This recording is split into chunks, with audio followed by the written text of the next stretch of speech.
यदि आप किसी पार्टी के गुलाम नहीं हैं तो एक बार ईमानदारी से सोच के बताइए कि 1984 में जिन लोगों ने सिखों का नरसंहार किया था, जिंदा जलाया था, उसमें किसी एक भी हत्यारे की 100% प्रॉपर्टी जब्त हुई? किसी हत्यारे की नागरिकता खत्म हुई? किसी हत्यारे को फांसी हुई? और यदि नहीं तो क्यों?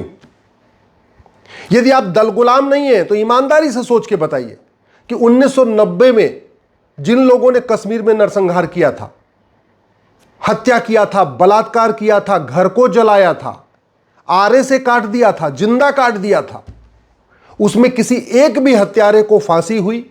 उसकी नागरिकता खत्म हुई? उसकी 100% प्रॉपर्टी जब्त हुई? यदि नहीं तो क्यों? कौन इसके लिए जिम्मेदार है? प्रतिदिन हत्या होती रहती है। जब जब हत्या होगी सोशल मीडिया पर हम ट्रेंड भी करते रहते हैं। कन्हैयालाल की हत्या हुई, कन्हैयालाल के ऊपर justice for Kanhaiyalal, justice for Kanhaiyalal एक हफ्ते लिखा गया। अब तो कन्हैयालाल जी के ऊपर फिल्म भी बन रही है। लेकिन क्या कन्हैयालाल जी को अब तक न्याय मिला?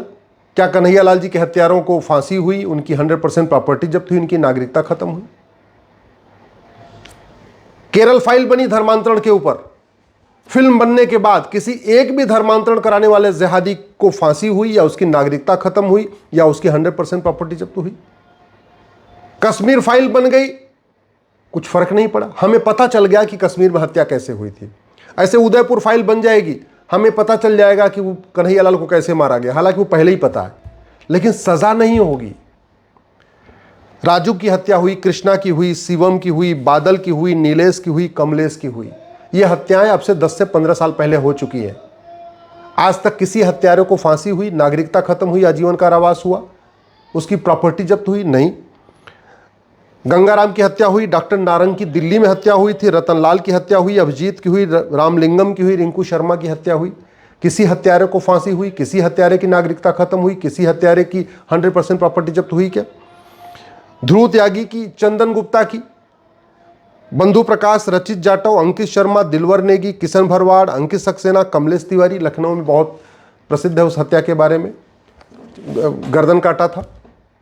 क्या जितनी मैंने नाम लिया है इसमें से किसी भी हत्यारे को फांसी हुई आज तक? नागरिकता खत्म हुई? 100% प्रॉपर्टी जब्त हुई? सरकारें तो बदली हैं, तो फिर फांसी क्यों नहीं हो रही है? प्रॉपर्टी क्यों नहीं जब्त हो रही है? नागरिकता क्यों नहीं खत्म हो रही है? मैं पहले भी कई बार कह चुका हूं, डॉक्टर बदलने से बीमारी ठीक नहीं होती है। बीमारी ठीक होती है जब दवा बदला जाता है, इंजेक्शन बदला जाता है, थेरेपी बदली जाती है। ऐसे शासक बदलने से अपराध खत्म नहीं होता। शासक बदलने से कानून का खौफ नहीं पैदा होता है। कानून का खौफ पैदा होता है जब पुलिस व्यवस्था बदली जाती है, प्रशासनिक व्यवस्था बदली जाती है, न्यायिक व्यवस्था बदली जाती है, जब सिस्टम बदला जाता है तब जाके खौफ पैदा होता है। कशिश परमार को अख्तर अली ने मारा, अंकिता सिंह को शाहरुख खान ने मारा, नेहा को अबरार ने मारा, श्रद्धा को आफ्ताब ने मारा, अंजलि को यामीन ने मारा, स्वाति को अरशद ने मारा, तनिष्का को साहिल ने मारा। ये सब बेटियां लव जिहाद का शिकार हुई हैं। किसी जिहादी की फांसी हुई? किसी जिहादी की नागरिकता खत्म हुई? किसी जिहादी को 100% प्रॉपर्टी जब्त हुई? क्या नहीं। क्यों? क्योंकि डॉक्टर बदले हैं, शासक बदले हैं, कप्तान बदले हैं, कलेक्टर बदले हैं, जज बदले हैं, मंत्री बदले हैं, मुख्यमंत्री बदले हैं, कानून नहीं बदला। पुलिस वही व्यवस्था 1861 वाली, प्रशासनिक व्यवस्था वही पुरानी, न्यायिक व्यवस्था वही, और नार्को पॉलीग्राफ ब्रेन मैपिंग कानून बना नहीं। कृति जैन को वसीम ने मारा, बबली को शहजाद ने मारा, अंतिमा को रिजवान ने मारा, दीक्षा को इमरान ने मारा, नीलम को तालिब ने मारा, एकता को तैमूर ने मारा। किसी जिहादी को फांसी हुई? किसी जिहादी की नागरिकता खत्म हुई? किसी जिहादी की 100% प्रॉपर्टी जब्त हुई? नहीं। जबकि कप्तान भी बदल गए, कलेक्टर भी बदल गए, थानेदार भी बदल गए, तहसीलदार भी बदल गए, सांसद भी बदल गए, विधायक भी बदल गए, मुख्यमंत्री भी बदल गए, गृहमंत्री बदल गए और जज भी बदल गए, लेकिन हुआ कुछ नहीं। क्यों? क्योंकि डॉक्टर बदला है, दवाई नहीं बदली है, सिस्टम नहीं बदला है। Police reform, judicial reform, administrative reform नहीं हुआ, नार्को पॉलीग्राफ ब्रेन मैपिंग कानून नहीं बनाया गया। निधि को हैदर ने मारा, नीति को लईक ने मारा, वर्षा को वारिस ने मारा, प्रिया को एजाज ने मारा, स्नेहा को आसिफ ने मारा, शिवानी को आरिफ ने मारा, नैना को शेर खान ने मारा, सोनम को मोहम्मद अंसारी ने मारा। किसी जिहादी को फांसी हुई? नहीं। किसी जिहादी की 100% प्रॉपर्टी जब्त हुई? नहीं। किसी जिहादी की नागरिकता खत्म हुई? नहीं। क्यों? क्योंकि डॉक्टर बदले हैं, सरकारें बदली हैं, नियम कानून नहीं बदला। प्रिया को शमशाद ने मारा, निशा को लुकमान ने मारा, सीमा को नदीम ने मारा, खुशी को अशरफ ने मारा, एकता को साकिब मारा, मानसी को मुजम्मिल ने मारा, निकिता को तौसीफ ने मारा, चैनिका को रफ़ीक ने मारा, हिना को अदनान ने मारा। प्रतिदिन 1000 बेटियां लव जिहाद का शिकार हो रही हैं। जो लव जिहाद का विरोध करती हैं वो मार दी जाती हैं, जो लव जिहाद एक्सेप्ट कर लेती हैं उनको जिंदगी भर तड़पा तड़पा के उनको मतलब मरने के लिए छोड़ दिया जाता है। क्यों हो रहा है भारत में? अरब में तो नहीं होता, दुबई में तो कुवैत नहीं होता, कुवैत में तो ये नहीं होता, बहरीन में तो नहीं होता, चीन में तो नहीं होता, जापान में नहीं होता, सिंगापुर में नहीं होता। भारत में क्यों हो रहा है? नियम कानून सड़ा हुआ है, न्यायिक व्यवस्था सड़ी हुई है। और क्यों बदली नहीं जा रही है? क्योंकि आप आवाज ही नहीं उठाते। दल गुलाम बने हुए हैं, आप पार्टियों के गुलाम बने हुए हैं। नेताओं ने आपका मानसिक खतना कर दिया है। आपको बोलने में डर लगता है, लिखने में डर लगता है, सोचने में डर लगता है। सांसद विधायक से पूछने की आपकी हिम्मत नहीं पड़ती। और सांसद विधायक जो जिनको पता भी है वो संसद विधानसभा में आवाज नहीं उठाते, उनको लगता है अगली बार टिकट नहीं मिलेगा। जो पार्षद है वो इसलिए नहीं बोल रहा है कि उसको विधायक बनना है। जो विधायक बन गया वो इसलिए चुप बैठा हुआ है, अगली बार उसको लोकसभा का टिकट चाहिए। जिसको लोकसभा का टिकट मिल गया वो सांसद विधायक बन भी गया, वो चुप बैठा हुआ है, उसको मंत्री बनना है। एक बार वो मंत्री भी बन गया फिर भी चुप बैठा हुआ है, अगली बार फिर उसको टिकट चाहिए। तिल तिल करके हिंदू कम हो रहे हैं, लगातार घट रहे हैं। कहते नहीं घटेंगे तो कटेंगे, और लगातार घट रहे हैं। और घट क्यों रहे?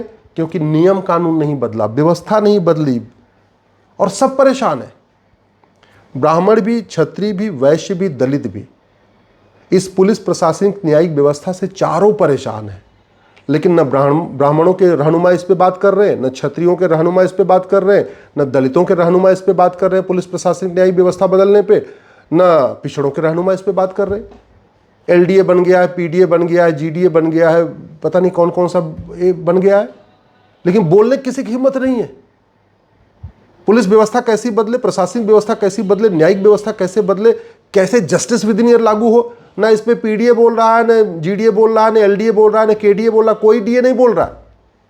हाँ, तू में हो रही है, आरोप प्रत्यारोप हो रहा है, नूरा कुश्ती हो रही है, बतौलेबाजी हो रही है, और आपको सच्चाई इसलिए नहीं मिल पा रही है।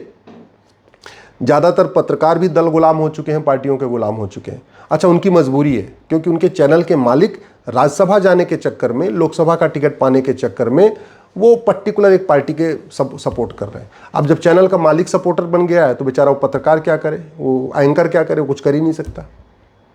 यूट्यूबर ये भी पार्टियों के द्वारा चूंकि फंडिंग होती रहती है, इनको पैसा मिलता रहता है, तो या तो एक्स पार्टी के समर्थन में रहेंगे, या तो वाई पार्टी के समर्थन में, या तो इधर बोलेंगे या तो उधर बोलेंगे, समस्या बताएंगे, समाधान नहीं बताएंगे।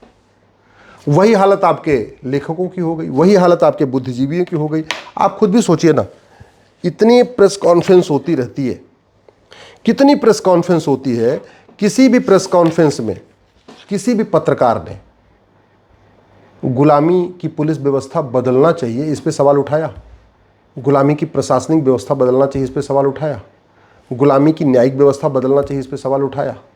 कितने मीडिया के इनक्लेव होते रहते हैं, कानक्लेव होते रहते हैं, आप देखते रहते हैं, आए दिन चलता रहता है। और शाम को डिबेट तो डेली होती है, हर चैनल पे 2-3 घंटे डिबेट चलती है। शाम को 5 से लेकर रात के 10 बजे उठा के देख लीजिए, हर चैनल पे डिबेट होती है। किसी पत्रकार ने आज तक पुलिस रिफॉर्म पे डिबेट किया, जुडिशियल रिफॉर्म पे डिबेट किया? किसी न्यूज चैनल ने आज तक इलेक्शन रिफॉर्म के ऊपर डिबेट किया? किसी न्यूज चैनल ने आज तक जुडिशियल रिफॉर्म के ऊपर डिबेट किया? किसी न्यूज चैनल ने जस्टिस विद इन ईयर लागू करने पर डिबेट किया? किसी आज तक एंकर की, पत्रकार की इतनी हिम्मत पड़ी कि हाँ सीधे सांसद विधायक मंत्री से पूछे कि आप ये बताइए भारत में तारीख पे तारीख ये सिस्टम कब तक चलेगा, न्यायिक व्यवस्था कब बदलेगी, फर्जी डॉक्यूमेंट कब, ये फर्जी खेल जो चल रहा है कब तक चलेगा, ये जो मुकदमे 10 साल 20 साल चलते रहे कब तक चलेंगे? या जितने मैंने नाम लिए, ये जितने सोशल मीडिया के वॉरियर हैं, आप इनको सोशल मीडिया का योद्धा कहते हैं, वो योद्धा नहीं है, एक्चुअली वो पॉलिटिकल पार्टियों द्वारा पेड लोग हैं। लगभग सभी पॉलिटिकल पार्टियों ने अपनी क्षमता के अनुसार, किसी ने 500 पेड आदमी रखे हैं, किसी ने 400 पेड आदमी रखे हैं, किसी ने 300 पेड आदमी रखे हैं। अब आप सोचेंगे पेड को कैसे पहचाने? तो जो सोशल मीडिया में सुबह से लेकर शाम तक समस्या बताए, लेकिन समस्या का मूल कारण न बताए, अस्थायी समाधान न बताए, जो आदमी सुबह से लेकर शाम तक वीडियो शेयर करता रहे, देखो यहां मारा गया, यहां पीटा गया, यहां ये हो गया, यहां ये हो गया, यहां हो गया, यहां ये हो गया, वहां हो गया, लेकिन एक भी बार सिस्टम बदलने की बात न करे तो आप मान लीजिए वो पेड है, पॉलिटिकल पार्टी के द्वारा पेड है, उसका काम ही यही है सुबह से लेकर शाम तक वीडियो शेयर करते रहना, बताते रहना, दूसरी पार्टी के लिए खिलाफ कुछ न कुछ लिखते रहना। ये उनका धंधा है, उनका काम है। किसी को महीने में 1 लाख मिलता है, किसी को महीने में 1.5 लाख मिलता है, किसी को महीने में 2 लाख मिलता है। सबका अपना रोजगार ऐसे ही चल रहा है। लेकिन आप अगर चाहते हैं कि बदलाव हो तो आपको तो उठना पड़ेगा, आपको तो बोलना पड़ेगा। आप खुद ही वैरियर बन जाइए ना, दूसरों के चक्कर में क्यों पड़े। फेसबुक पे 5000 फ्रेंड बनाइए और समस्या नहीं, मूल कारण, अस्थायी समाधान लिखना शुरू करिए।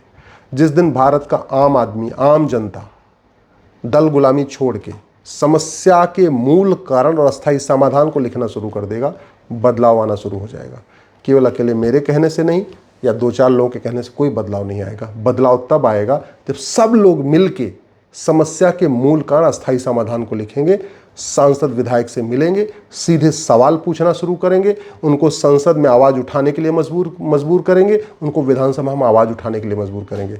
जब तक केवल जय जयकार करते रहेंगे तब तक हत्या होती रहेगी और लगातार घटते रहेंगे और लगातार कटते रहेंगे।